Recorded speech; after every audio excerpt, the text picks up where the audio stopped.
Bismillahirrahmanirrahim. Assalamualaikum warahmatullahi wabarakatuh.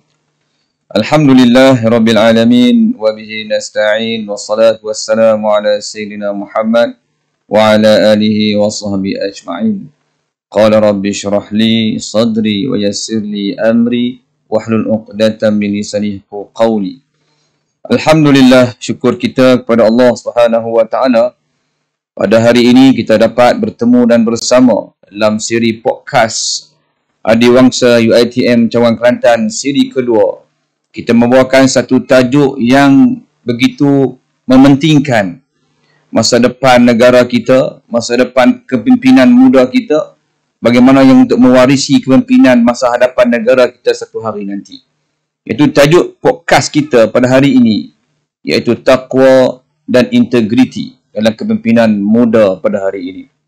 Dan pada hari ini, tetamu saya pada hari ini ialah tak lain dan tidak bukan iaitu Profesor Dr. Muhammad Afandi Makrani, Rektor UiTM Cawangan Kelantan. Assalamualaikum, Prof. Assalamualaikum warahmatullahi taala wabarakatuh. Apa khabar, Prof? Alhamdulillah, sihat Dr. Migdad. Alhamdulillah. Nampaknya Prof dalam keadaan bersemangat untuk meneruskan sesi podcast kita pada hari ini, kerana tajuk kita memang dekat dengan kepimpinan Prof yang ada pada hari ini di universiti. Kerana di universiti kita dipenuhi oleh orang-orang muda, oleh mahasiswa khususnya, dan juga ada juga pensyarah-pensyarah dan juga kekitangan yang dalam kalangan orang muda yang ada pada hari ini. Jadi bagi memulakan soalan yang pertama ini, Prof, kalau kita lihat, sebelum kita pergi lebih jauh, mungkin ada dalam khalayak pendengar kita yang ada pada hari ini nak tahu, nak mengetahui tentang apakah yang diertikan dengan taqwa dalam konteks kepimpinan muda yang ada pada hari ini. Dipersilakan. Bismillahirrahmanirrahim. Alhamdulillahirabbil alamin wassalatu wassalamu ala asyrofil anbiya'i wal mursalin wa ala alihi wa sahbihi ajma'in. Yang saya kasihi yang berusaha Dr. Muhammad Migdad Aswad Ahmad selaku moderator kita pada hari ini, podcast Adiwangsa siri yang kedua, yang kita membicarakan tentang taqwa dan integriti dalam kepimpinan generasi muda hari ini. Betul, Doktor, tajuk ya? Betul, Prof. Tajuk ini saya tengok sangat signifikan untuk kita bercakap dalam dunia global hari ini, dunia digital, dunia AI, dunia IoT, bahawa kita berhadapan dengan satu krisis besar sebenarnya. Kalau kita tengok hari ini, bukan saja kita bercakap dalam soal pendidikan, dalam soal kepimpinan, dalam semua aspek kehidupan sebenarnya, kita menghadapi satu krisis besar, iaitu krisis nilai. Krisis nilai, dan apabila kita bercakap tentang ketamadunan dunia, civilization ini, jatuh bangunnya umat Islam itu adalah kerana nilai. Dan berlaku pertembungan antara clash of civilization antara Western, Barat dengan Islam, di mana kita lihat bahawa dunia melihat perbandingan antara negara-negara maju dengan negara-negara mundur. Of course lah, kita bila bercakap tentang negara maju ni, kita bercakap tentang negara Barat. Dan negara mundur adalah negara-negara Islam. Saya bawa balik daripada Korea seminggu. Saya melihat Korea adalah sebuah negara yang sangat maju. Dia 30 tahun kehadapan maju daripada kita. Dan saya tengok kemajuan itu adalah satu, walaupun Korea ini sebuah negara yang tidak ada agama, masyarakat tidak bergantung pada agama macam kita, tetapi masyarakat dia sangat tinggi nilai, sangat berpegang kepada peraturan, undang-undang, dan bagaimana nilai-nilai integriti yang ada pada negara-negara maju itu, yang kita lihat itulah yang membuatkan mereka ini boleh pergi jauh. Dan apa yang saya sebut tadi tentang krisis nilai yang berlaku pada negara-negara Islam itu ialah apabila kita bercakap tentang corruption, kita bercakap tentang integriti, kita bercakap tentang rasuah, dia akan terkait dengan negara-negara Islam. Itu sebab bila saya pergi Korea, ada kawan-kawan saya kata, dia kata kalau kita nak tengok Islam, lihatlah di negara-negara seperti ini. Kalau kita nak tengok budaya-budaya yang porak-peranda, yang jauh daripada Islam, yang tidak mengamalkan Islam itu, ialah negara-negara Islam itu sendiri. So apabila kita bercakap tentang dalam konteks kepimpinan muda, generasi akan datang, ini benda yang paling kita menakutkan apabila nilai takwa itu tidak ada dalam jiwa generasi. Nilai takwa itu maknanya nilai satu ialah ada rasa ketuhanan. Yang kedua adalah ada rasa kehambaan. Dua nilai inilah yang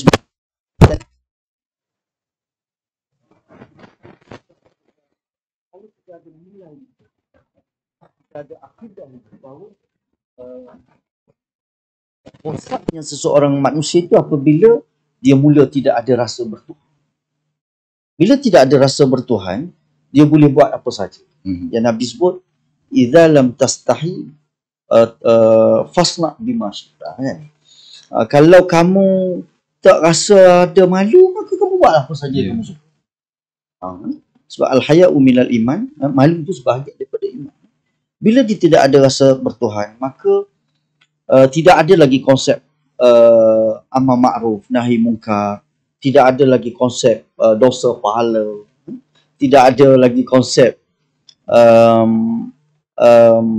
akhirat, dunia akhirat, pembalasan dan sebagainya. Ini yang berlaku dalam dunia kepimpinan ini. Yang kedua ialah hilangnya rasa ketuhanan, hilangnya rasa kehambaan. Bila hilangnya rasa kehambaan, maka hilang rasa nak bantu, nak menolong, bertimbang rasa, yang kalau kita tengok dalam hadis Nabi sebut khairun nas anfa'uhum linnas. Sebaik manusia adalah orang yang suka membantu orang lain untuk dimanfaatkan orang lain. Jadi dalam konteks kepimpinan muda hari ini, kita perlu nilai takwa yang para ulama menyebut itu, bila ada nilai takwa dalam diri, maka akan ada rasa gering, takut, akan rasa nak beribadat kepada Allah Subhanahu wa Ta'ala dan menjadikan setiap kerja itu sebagai satu ibadah. Apatah lagi dalam soal kepimpinan. Sebab kenapa Nabi sebut antara orang yang di awal al-imam yang adil, pemimpin yang adil. Jadi zaman para sahabat itu mereka memilih di kalangan pemimpin-pemimpin itu yang mempunyai sifat adil. Okey, Prof ada menyebut contoh negara-negara barat yang mana hari ini kalau kita juluki dengan isu-isu ketamadunan, isu dengan kecanggihan keilmuan banyak berkembang di negara barat. Tapi juga macam Prof sebutkan juga di negara Korea yang dari kalau kita lihat negara-negara ini, Prof, dia ada nilai integriti, tetapi mungkin kenapa dia tidak ada nilai ketuhanan, dia tidak ada nilai perhambaan, tetapi dia ada nilai integriti. Mungkin Prof dapat huraikan lebih lanjut sikit, adakah definisi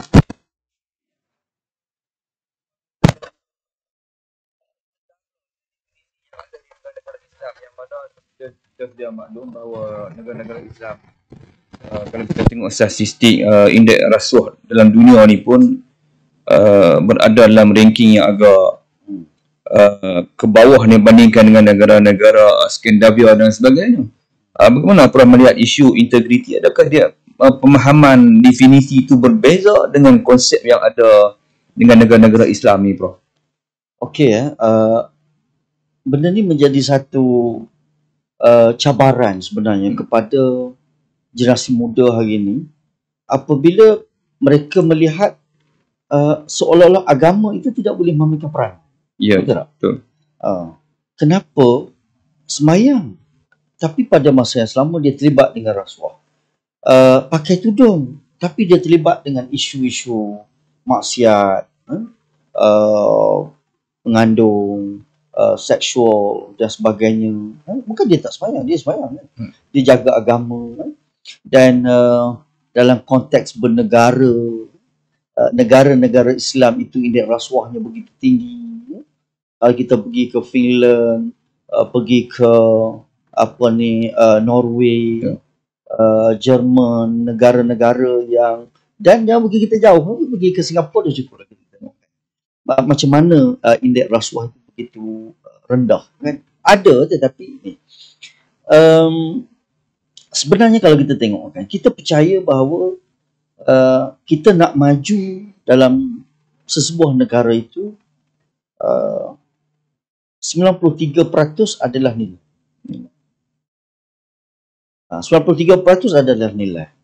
Yang Harvard University dia buat kajian, dia kata 7% sahaja skill and knowledge, kan? Kemahiran dan juga ilmu. 93% adalah values, nilai. Jadi masyarakat barat dia melihat bagaimana dia nak majukan negara. Contohnya dia nak apply barang kepada negara-negara kita. Sudah semestinya dia apply barang yang berkualiti, pengurusan yang bagus, transparent, maka customer akan membeli. Saya 2 hari lepas sebelum saya datang ke sini, saya duduk dengan seorang budak Cina, umur dia 20 tahun tu ni, 20 tahun. Muda kan. Dia buka kedai coating kereta, cat dan basuh kereta ni kan. Dia buka dengan harga 1,000 modal. Cantik tempat dia buat. Saya tanya dia, di Shah Alam ni competition sangat tinggi tau. Banyak kedai-kedai. Dia pegang pada konsep satu. Walaupun dia ni, dia kata dia umur 19 tahun dia buka kedai. Umur 20, dia dah buka kedai dengan modal dia sendiri 1,000. Satu yang dia pegang konsep dia. Kalau kita buat kerja jujur, kalau kita buat kerja baik, kita tidak menipu dan kita menggembirakan kita punya klien kita, pasti klien akan suka. Simple. Jadi walaupun kita menggunakan ayat Quran tulis kat situ, wa may yattaqillah makhraja, ya ayyuhallazina amanu la ta'kulu amwalakum bainakum bil batil, jangan kamu makan harta.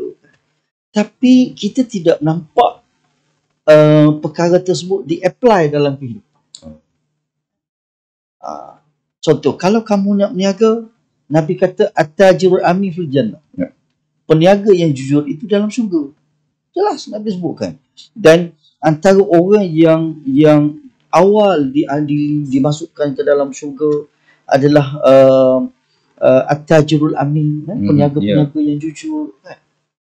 Jadi orang bukan Islam, dia berpegang pada konsepnya. Dia kata kalau kita buat jujur, kita amanah. Contohnya dia kata ada kedai yang buat barang murah, dia kata. Dia buat coating kereta dengan harga RM700. Setahun rosak. Setahun dah tak boleh pakai. Jadi next client tak akan pergi lagi dah. So tapi dia kata saya menggunakan barang yang sangat berkualiti. Saya buat elok, klien suka, happy dan akan datang. Tengok bagaimana perbezaan kalau kita tengok non-Muslim, dia melihat bagaimana dia nak fikir keuntungan itu secara jangka panjang. Ini yang kita tengok hilang dalam generasi orang Islam kita. Itu belum kita pergi tengok dari aspek kebersihan dan sebagainya. Baik Prof. Tadi Prof ada menyinggung mengenai soalan yang apa nama bila kata walaupun kita orang Islam ini dia bersolat, pakai tudung, menutup aurat, tapi masih lagi terlibat dengan perkara-perkara yang boleh dikatakan dilarang oleh Allah SWT.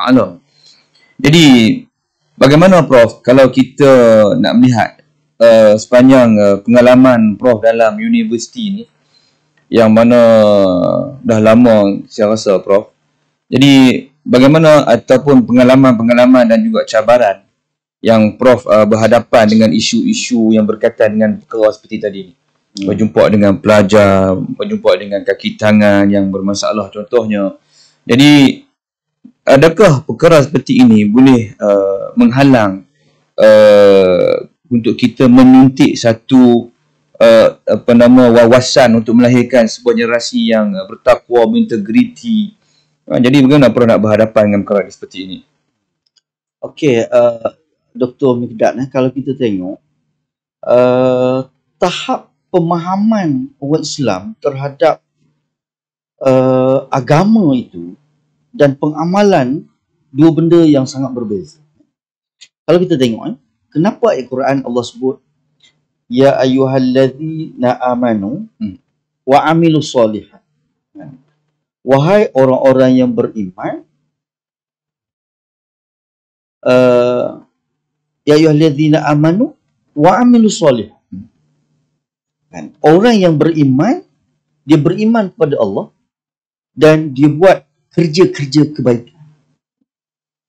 Kenapa ayat Quran tu memang waw tu adalah waw ataf yang bersambung, waw mesti bersama. Maknanya kalau kamu orang beriman, mesti kamu buat kerja-kerja baik.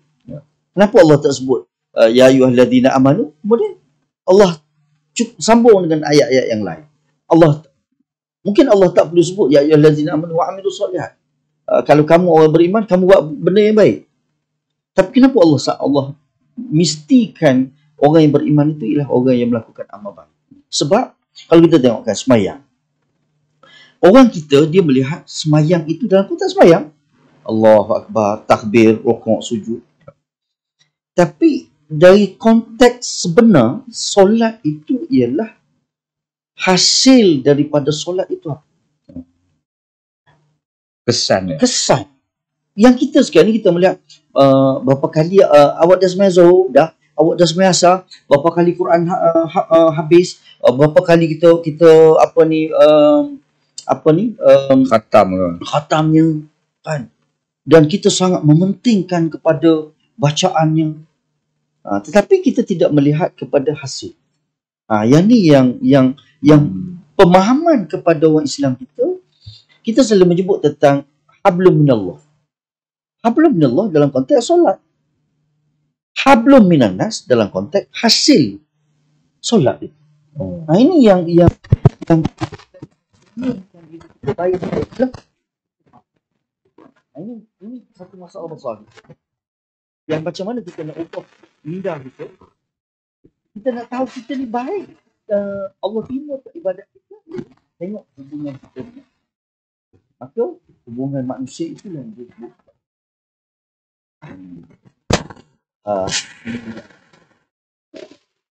dalam konteks sekarang dia dah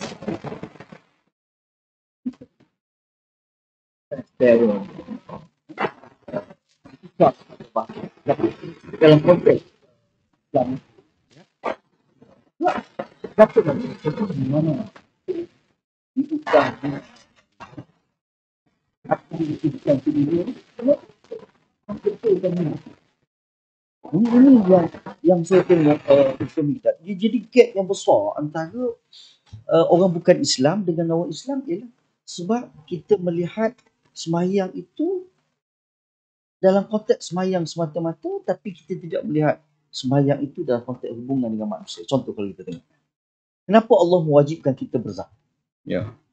Kita berfikir, ini hutang kita dengan Allah, kita tak bayar zakat nanti kita berdosa.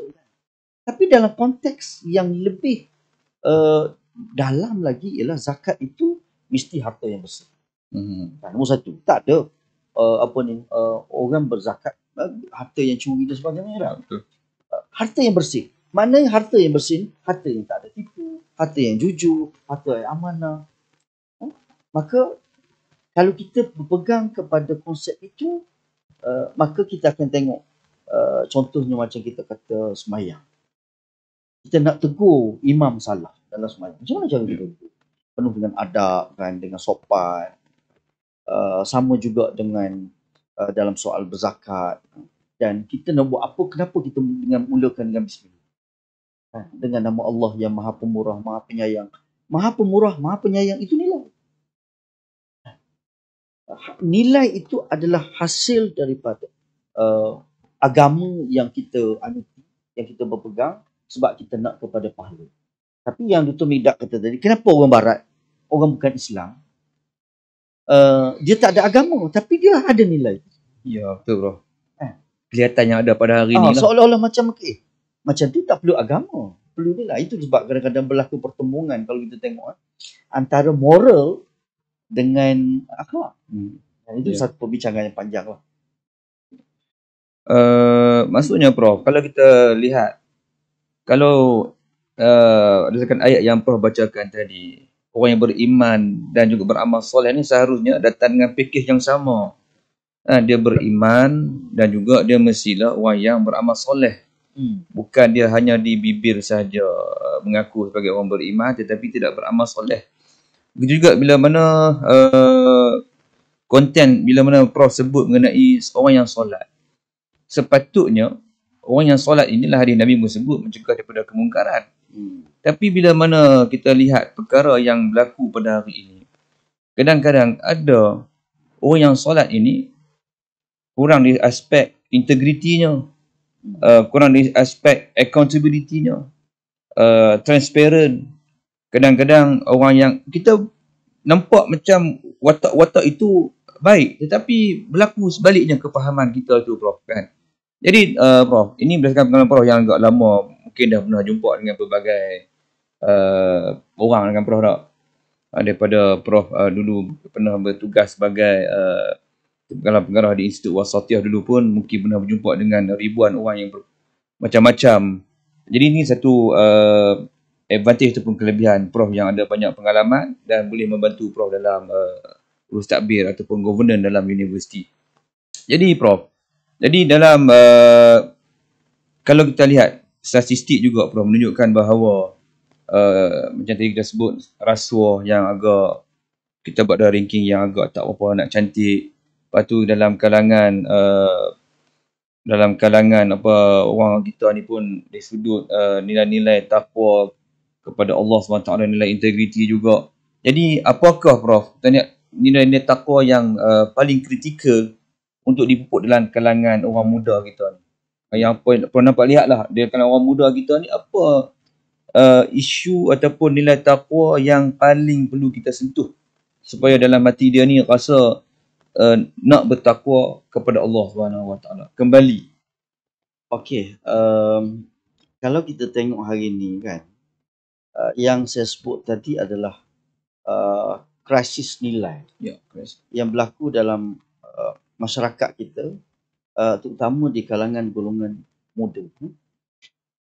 Kalau kita tengok bapa pembangunan akhlak dalam Islam itu ialah, saya tengok Hujatul Islam Imam Ghazali. Imam Ghazali adalah seorang daripada ilmuwan dalam ilmu kalam, ilmu falsafah, pelbagai ilmu yang dia terokai. Tetapi akhirnya Imam Ghazali terjun dalam bidang tasawuf. Dalam kurun yang kedua itu berlakunya keruntuhan akhlak, bermulanya keruntuhan akhlak di kalangan masyarakat. Masyarakat mula mementingkan soal dunia dan sebagainya. Maka Imam Ghazali menumpukan soal pembinaan rohani, spiritual melalui pendekatan tasawuf. Jadi bagaimana masyarakat barat dia menjadikan ilmu tasawuf ini sebagai satu ilmu yang sangat heavy dia kata. Awak belajar apa sekali saya belajar tasawuf. Oh, dia kata awak belajar ambil wudu pun tak sempurna lagi nak belajar tasawuf dah, dia kata. Kan? Pandangan orang Islam terhadap ilmu tentang akhlak, ilmu tentang nilai. Jadi kalau kita tanya, saya selalu Dr. Midah, saya tanya pelajar-pelajar saya kan. Kalau awak nak belajar tauhid, belajar akidah, awak belajar ilmu apa? Oh, ilmu tauhid, sir. Clear. Okey, kalau awak nak belajar sembahyang, ilmu apa? Oh, ilmu syariah. Kalau nak belajar akhlak, akhlak tasawur kot. Sebab dia belajar tasawur. Di sekolah ataupun di universiti, tasawur Islam. Tasawur itu maknanya gambaran. Dia tak erti pun nak sebut tentang tasawuf. Dan tasawuf itu dikaitkan dengan ilmu laduni, ilmu yang menyesatkan, ilmu zikir boleh terbang dan sebagainya. Jadi orang takut untuk belajar ilmu-ilmu ini. Dan orang menampakkan bahawa, contoh kalau kita tengok masjid-masjid kan, apa ilmu yang ditekankan? Ilmu semayang, bab semayang, lepas bab semayang, lepas tu akidahnya. Tapi tentang ilmu, kaitan tentang akhlak. Dan ada juga di kalangan ustaz-ustaz kita, Dr. Midah, dia kata apa tahu? Saya tak berani nak mengajar ilmu tasawuf sebab akhlak saya pun tak bagus juga. Orang yang nak belajar tasawuf ni memang orang yang dia ni baik. Nak tunggu baik dulu baru kita nak mengajar ilmu tasawuf. Ini satu pendekatan yang macam mana kita nak ubah dalam masyarakat kita hari ini, terutama generasi muda. Dan kalau kita tengok Dr. Midah, kenapa kepimpinan Islam dulu dia ni mempunyai satu sikap yang kita kata sangat luar biasa. Contoh, Sayyidina Umar. Saya selalu buat contoh Sayyidina Umar kan. Kepimpinan Sayyidina Umar ni tak lama. Dia 2 tahun lebih saja. Tapi hebat kepimpinan. Selalu menjadi contoh kepada dunia dalam soal leadership. Sayyidina Umar satu hari dia nak mandi. Dan khadam dia bawa air. Bila dia nak mandi, dia celup air itu panas. Dia tanya khadam dia, daripada mana kamu ambil air? Khadam dia kata, aku panaskan air ni, di mana tempat rakyat kamu panaskan air, ambil air tu, di situlah aku ambil. Sayyidina Umar kata apa? Aku dibayar gaji untuk memimpin kita. Dan air itu adalah air yang digunakan oleh rakyat. Tidak sepatutnya seorang pemimpin macam aku ni menggunakan harta rakyat dengan semudah. Kau kira berapa batang kayu api yang kau digunakan untuk panaskan air tersebut, aku bayar dan aku mandi. Maknanya dalam soal integriti, kalau kita fikir, alah, air, guna je lah. Apa masalah kan? Tapi nilai seorang pemimpin, itu kalau kita tahu pendekatan tasawuf kan, Dr. Midah Alam, yang makruh dianggap haram untuk peribadi. Maka wudu, ada orang kata wudu pada saya haram tu, haram untuk peribadi. Kan? Ada orang makan petai, bukan makruh dah, haram pada dia. Jadi pendekatan tasawuf itu maknanya pada dia perbuatan makruh itu adalah haram. Jadi kalau perbuatan haram, memang jauh sekali dia tidak tahu. Nah ini saya tengoklah kan, semua ulama-ulama kita, pemimpin-pemimpin terdahulu, dia mempunyai nilai tasawuf yang begitu tinggi. Contohnya kalau kita tengok Sayyidina Umar, bila keluarga dia datang di ofis dia menceritakan masalah keluarga dia, dia tutup lampu. Keluarga dia tanya, apa tutup lampu? Oh, dia kata tak boleh lah, kita kecek keluarga. Aku ni duduk di kursi kerajaan. Itu saya selalu ingat. Contohnya saya sebut, bila saya duduk di rumah UiTM, elektrik itu dibayar oleh UiTM. Saya sangat takut. Saya takut guna terlebih. Sebab kalau saya bayar, saya tak takut saya guna. Tapi bila UiTM bayar, pendekatan itulah yang dibawa oleh, kalau kita tengok para sahabat Nabi dulu. Tapi pendekatan-pendekatan ini tidak dipopularkan dalam masyarakat. Kita lihat kepimpinan itu mesti orang kaya. Kepimpinan itu mesti orang yang berilmu. Glamour, dikenali, pengaruh yang besar. Ini akhirnya kita hari ini kita hilang satu orang kata pendekatan yang ada dalam diri kita ialah pendekatan falsafah. Itu saya, kalau orang tanyalah macam mana nak melahirkan pemimpin yang contohnya pemimpin seperti Muhammad Al-Fatih. Ya. Kalau kita tengok Muhammad Al-Fatih kan, macam mana pendekatan dia?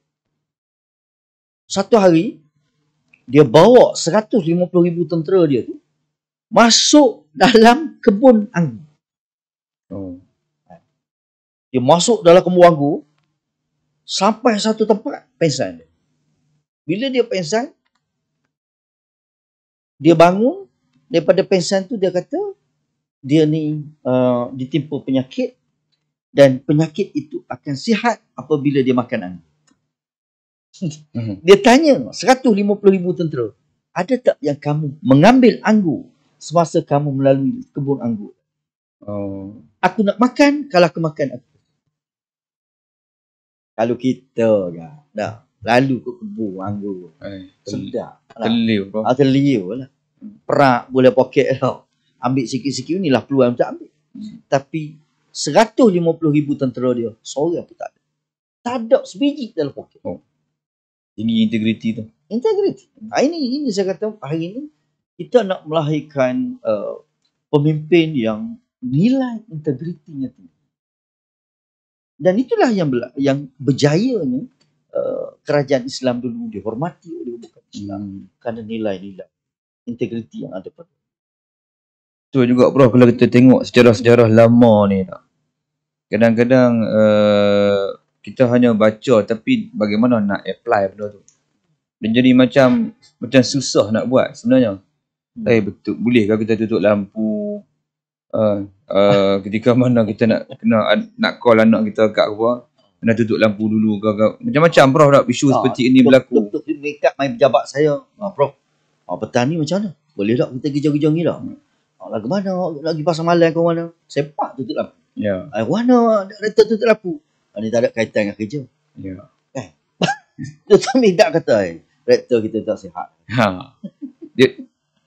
Cerita seperti itu bro, memberi satu pengajaran yang cukup besar lah sebenarnya untuk nak jadi orang integriti ni. Dia sepatutnya berintegriti dengan dirinya terlebih dahulu lah. Sepatutnya begitu. Dan isu juga yang Prof bangkitkan tadi di awal yang berkaitan dengan ilmu tasawuf yang mana ditakuti oleh sebahagian masyarakat kita yang ada pada hari ini. Mungkin di atas kita ni dimomokkan oleh yang tadilah, oleh ilmu-ilmu yang mana kalau kita belajar tasawuf ni menyebabkan menjadi sesuatu yang pelik dan kadang-kadang mengejar apa yang perkara yang bukan macam akhlak sajalah. Kalau kita ilmu tasawuf, ilmu yang mengajar akhlak, senang saja. Tapi hari ini ada ilmu tu yang telah mungkin mencemari ilmu tasawuf itu sendiri yang dibawa oleh beberapa individu-individu yang tidak berkelayakan dalam hal inilah. Jadi itu mungkin kita boleh buat satu tajuk podcast yang khusus tentang ilmu tasawuf ni sebenarnya. Jadi Prof, Prof tadi buat cerita tentang kisah Sayyidina Umar Al-Khattab radhiyallahu anhu. Umur singkat tapi pengalaman yang cukup luar biasa. Sampaikan Baitul Maqdis pun beliau berjaya membebaskan.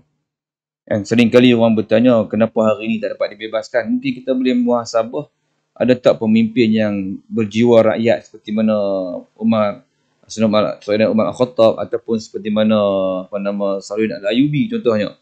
Jadi kita melihat kepada berdasarkan pengalaman kepimpinan tokoh-tokoh yang Prof ceritakan tadi. Adakah Prof kepimpinan berintegriti ini boleh mempengaruhi budaya organisasi dan etika kerja di institusi pengajian tinggi khususnya UiTM ni? Kadang-kadang bagaimana kita nak cakap bro, bila mana integriti ni, kita sebut integriti budaya, integriti dan sebagainya, sehingga kan ada pelbagai slogan. Adakah dengan slogan itu ataupun dengan dasar-dasar tentu khususnya boleh mempengaruhi budaya kerja di tempat kerja kita ni. Khususnya kalau kita lihat konteks di UiTM kita lah, Prof. Okey, Dr. Megdad, sebenarnya perkara-perkara yang berkaitan dengan nilai ni, dia banyak dipengaruhi oleh hati kita. Contoh, ada satu kisah yang diceritakan oleh Imam Ghazali dalam buku dia.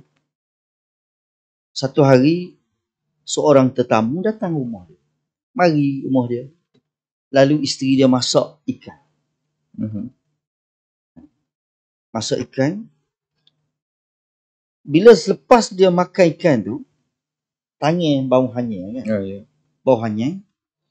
Lalu, dia ambil segumpal tanah bagi kepada kawan dia untuk hilangkan hanyir tu. Macam kita kan, ambil apa ni tanah tu, apa ni gonyok gitu, untuk hilang.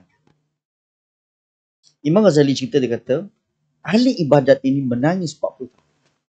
Kadang orang tanya, apa dia mau duk jerit song? Dia mau ahli ibadat yang hebat. Tapi apa tu menangis 40 tahun? Dia kata, aku mengenangkan suatu hari, masa dulu aku terambil tanah jiran aku segumpal dan aku tak sempat minta izin dengan dia dan dia telah pergi. Allah. Jadi, nilai-nilai inilah yang perlu kita tanam dalam diri kita. Kita belajar, segumpal tanah, kalau kita tak, apa efeknya? Dan kalau kita tengok dalam kitab Imam Az-Zahabi, Al-Kabair, menceritakan tentang ada seorang hamba Allah ni, dia bermimpi. Ahli ibadat ni tak masuk syurga. Duduk kat luar kan, tak masuk syurga. Lalu dia tanya dalam mimpi tu, kenapa kamu tak masuk syurga? Dia kata, semasa hidup aku terambil sebatang kayu kecil untuk mencungkil gigi aku. Dan aku tak sempat minta maaf. Kerana itu, tergantung. Aku tak sempat untuk meminta izin dan nak minta izin. Jadi kalau kita fikir dengan sekecil-kecil itu, kita tak boleh masuk syurga sebab yang Nabi sebut adain mu'allaqatun, apa yang hadis Nabi sebut tu, nafsul mukmin, nyawa seorang mukmin itu akan tergantung hatta yuqda anhu tu, sehingga dia menunaikan hutang. Nafsul mukmin mu'allaqatun bidaini hatta yuqda anhu. Seseorang itu akan terikat dengan hutang dia selagi mana dia tidak. Dan kalau kita tengok dalam konteks kepimpinan, kita katakan, kalau kita mengambil sedikit hak orang, contohlah gelah ni tak? Comel gelahnya. Kita bawa balik. Saya pernah duduk dalam satu majlis. Ini Dr. Megdad saya dah ceritakan. Ada seorang yang saya sangat hormati dia. Dia duduk dalam satu majlis tu, comel, dia kata bekas air ni. Dia pun ambil bekas air tu, bubur dalam beg dia. Dan dia ni orang yang sangat saya hormati. Dia keilmuan dia. Comel, dia kata gelah ni. Gelah kecil kan, gelah hotel biasa. Perak je pada dalam beg dia. Kan? Tengok. Mana kita kata nilai, kalau dia berpegang kepada hadis Nabi tersebut, maknanya dengan orang kata bersani, cukir gigi ni, tak ada cukir gigi bersani, Dr. Megdad. Bukan kayu balok lah. Kayu balok tak ada. Ni paci api kan. Kita buat cukir gigi. Itu pun ni. Jadi itu sebab kalau kita tengok kan, saya suka tahu Dr. Megdad dengan cerita-cerita macam ini supaya kita sebagai seorang pemimpin ni, perkara yang paling kita takut ialah apabila kita nak mati. Itu yang Nabi sebut, orang yang cerdik itu adalah orang yang selalu ingat kepada mati. Bila kita nak mati kan, benda yang paling menakutkan kita ialah hutang-hutang kita yang belum selesai. Contoh, saya ambil contoh lagi. Saya sangat bila Sayyidina Abu Bakar seorang khadam dia buat balik susu. Dia pun minum susu. Dia tanya khadam dia, mau ambil mana susu ni? Dia kata susu ni akan ambil daripada seorang badui, yang badui ni dia telah menjampikan isu jampi tadi, dan ada unsur-unsur syubhah dalam susu tadi. Apa kata Sayyidina Abu Bakar? Dia kata, aku akan mengorek mulut aku ini dan biarlah susu yang aku minum akan keluar dan tidak akan ada tersisa-sisa lagi dalam urat-urat saraf. Benda-benda macam ni menjadikan kita rasa, ini Amirul Mukminin. Soal integriti yang begitu tinggi dia punya nilai. Walaupun kita fikir, alah susu minum je lah. Tak payahlah kita nak tanya daripada mana. Contohnya, orang bagi kat saya handphone. Prof nak bagi kat handphone. Takkan kita nak tanya handphone daripada mana, beli kat mana. Tak tanya dah. Kita tanya dah. Terima kasih. Sebenarnya orang bagi tu adalah rasuah dan sebagainya. Saya nak bawa cerita satu lagi Dr. Mikdad. Mungkin dengan cerita ini hilang mengantuk kita dah. Berlaku kepada imam mazhab kita, Imam Hanafi. Imam Hanafi, satu hari ada orang beritahu dia, kambing hilang. Kena curi kambing. Jadi on the way dia nak balik, dia tengok ada orang tengah makan kambing dalam hutan. Dia tengok makan dalam hutan. Apa dia tengok tu? Kemana tulang belulang kambing itu dibuang? Kemana tulang belulang kambing itu dibuang? Lalu dia tengok tulang belulang itu dibuang dalam sungai.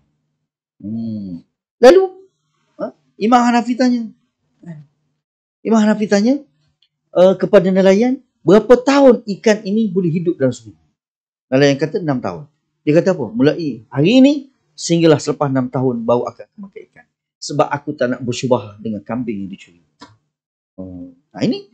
Ini soal integriti. Kalau kita seorang pemimpin, kita seorang pekerja, staff dalam organisasi kita, contoh, benda paling simple Dr. Mikdad. Ada orang yang bila saya tanya kan, potestate apa tu? Potestate nota.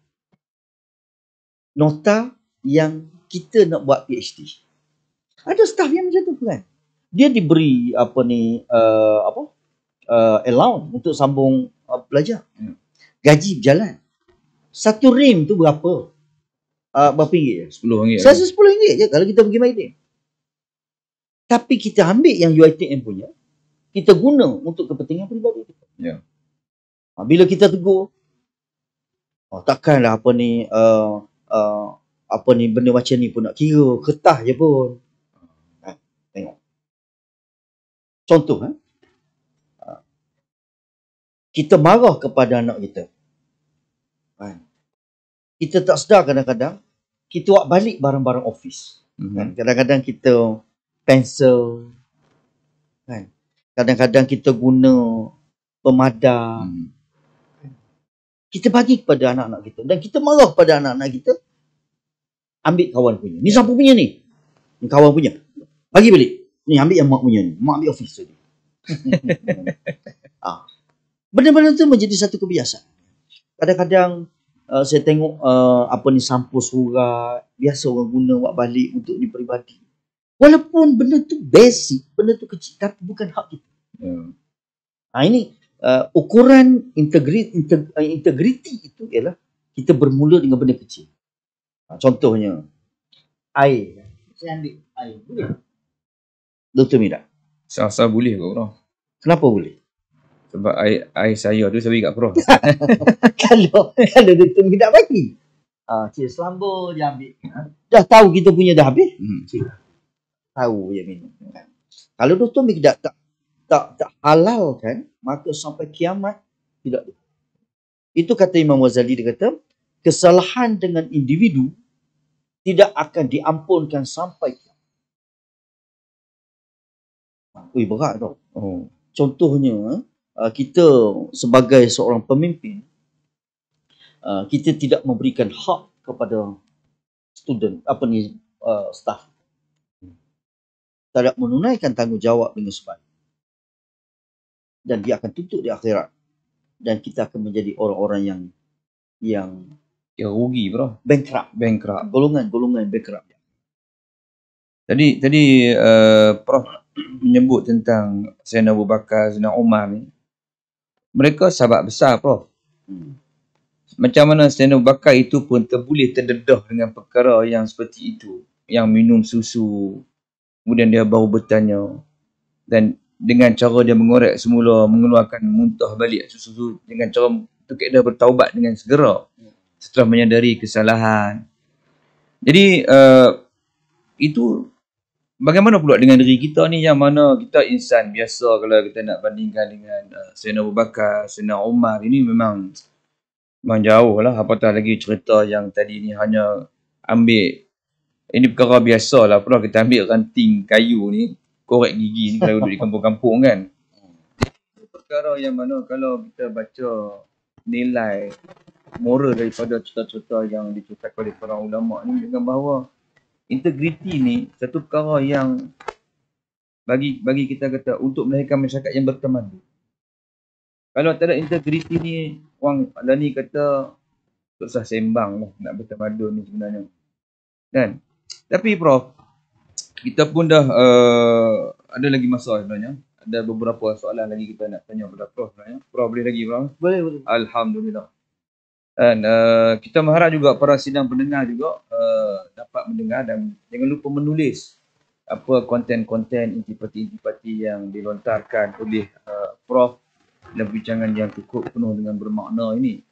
Jadi Prof, bila mana kita melihat kepada cerita-cerita oleh para sahabat, para nabi dan sebagainya ini, kita nak melihat pendekatan, yang mana pendekatan ataupun strategi yang mampu berkesan bagi menanamkan nilai takwa ni dan integriti.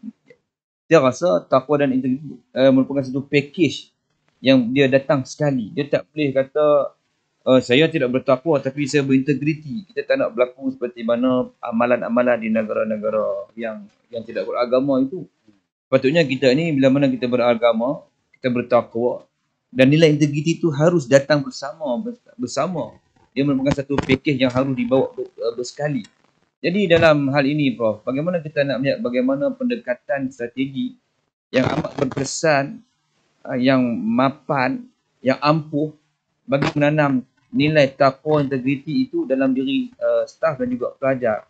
Bagi mereka ni yang masih muda, yang mana satu hari nanti boleh mengemudi, mengganti diri kita ni Prof daripada masa datang. Itu silakan. Okey.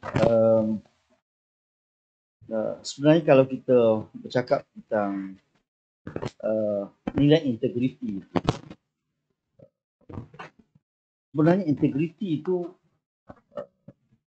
perkataan yang seerti dengan bahasa Arab. Mungkin bahasa Arab itu susah kita untuk menterjemahkan tasawuf.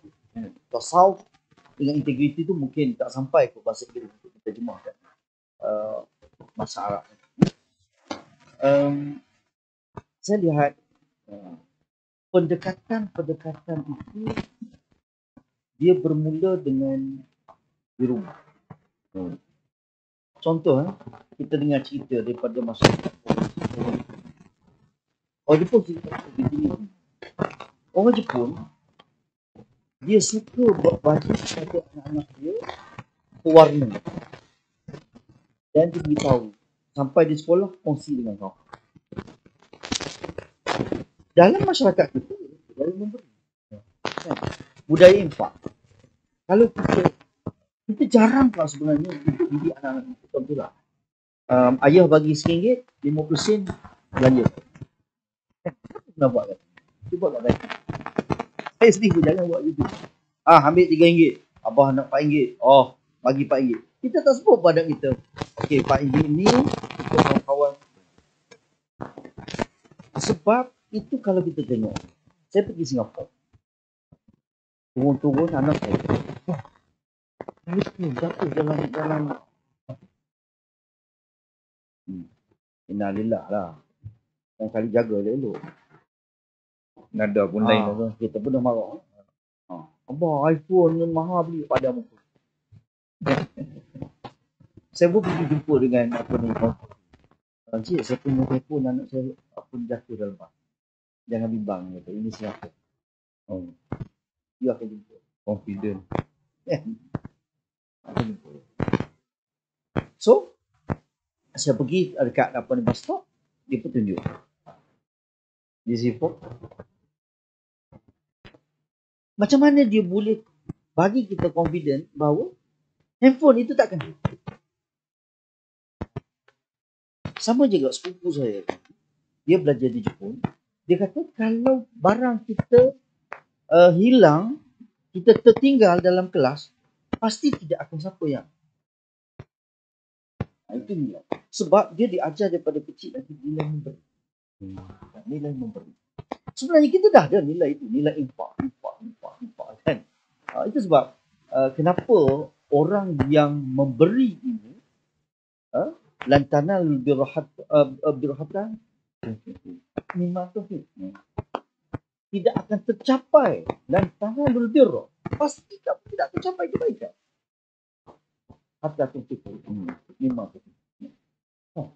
Sebab itu masyarakat apa ni, kalau kita tengok bila saya pergi ke Korea, macam mana banyak barang-barang jadi dilonggok kat luar tu, elok lagi tu. Itu orang. Dan kalau kita pergi kalau di barang-barang dijual dengan harga murah walaupun kualitinya bagus, dia bangga bila orang beli. Itu nilai-nilai kita tengok, nilai dia tak suka ambil orang punya, dia pasti. Kalau kita tahu di Jepun, kata Jepun bila berlakunya gempa bumi, semua berubah-ubah untuk berjual dengan harga yang. Cuba kita bila banjir, harga sardin RM2 jadi RM10. Itu nilai dalam masyarakat kita. So kalau kita nak bercakap tentang bagaimana pendekatan itu, saya lihat pengajian pendidikan tasawuf itu perlu terap dalam supaya masyarakat kita memahami konsep hubungan dengan manusia itu lebih penting. Contoh kalau kita tengok, bila kita bercakap tentang takwa, kenapa Imam Ghazali dia meletakkan takwa fardu dan takwa adab? Dia kata orang yang berpegang kepada takwa fardu, orang yang berpegang kepada takwa adab lebih tinggi nilainya daripada orang yang berpegang kepada takwa fardu. Contoh, awak tak sembahyang, haram, dosa, kan? Semua orang tahu. Tapi orang yang dia sembahyang dan pada masa yang sama dia jaga adab dia, dia jaga hubungan dia dengan orang lain, maka kata Imam Ghazali, dia kata mana lebih tinggi nilai antara dua takwa? Imam Ghazali kata takwa adab lebih. Itu kita heran tengok berapa ramai orang yang sembahyang, tahajudnya, dia ahli masjidnya, tapi komunikasi dengan jiran dan sebagainya. Dan saya sebut tadi soal integriti. Integriti pada kita tidak hanya melihat hubungan kita dengan soal barang. Contohnya kita bekerja culas, kita curi tulang dan sebagainya. Itu kita melihat dari satu aspek. Sedangkan integriti ataupun kita menjaga hubungan dengan manusia kita sebut semua. Maka kalau kita berpegang kepada pendekatan yang dibuat oleh ulama-ulama terdahulu dalam pendekatan tasawuf, itu melihat perkara makruh, makruh dengan haram. Kenapa ada makruh yang hampir kepada haram? Itu semua sebenarnya nak mendidik